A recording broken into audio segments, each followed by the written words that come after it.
मुख्यमंत्र्यांच्या बदलत्या ठाण्याबरोबर आता झेब्रा क्रॉसिंगचा रंग देखील बदलण्यात आलेला आहे। झेब्रा क्रॉसिंगचे काळ्या पांढऱ्या रंगाचे पट्टे नागरिकांना रस्ता ओलांडताना दिसत नसल्याने आता ठाणे महानगरपालिका क्षेत्रामध्ये झेब्रा क्रॉसिंगच्या पट्ट्यांचा रंग बदलण्याचा निर्णय ठाणे महानगरपालिका आणि वाहतूक विभागाने घेतलेला आहे। या ठाण्यातील 3 हात नाका चौकातून आढावा घेतला आमचे प्रतिनिधी निकेश शार्दूल यांनी।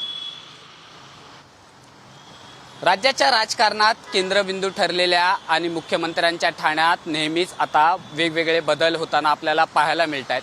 त्यातच ठाणे महानगरपालिका आणि ठाणे वाहतूक शाखेच्या संयुक्त विद्यमाने आता रस्त्याचे जे झेब्रा क्रॉसिंग आहेत त्याचे रंग देखील बदलण्यात आलेले आहेत। या अगोदर झेब्रा क्रॉसिंगचा रंग काळा आणि पांढरा असलेला आपल्याला पाहायला मिळत होता, तो आता त्याच्या जागी लाल आणि पांढरा केलेला पाहायला मिळतोय।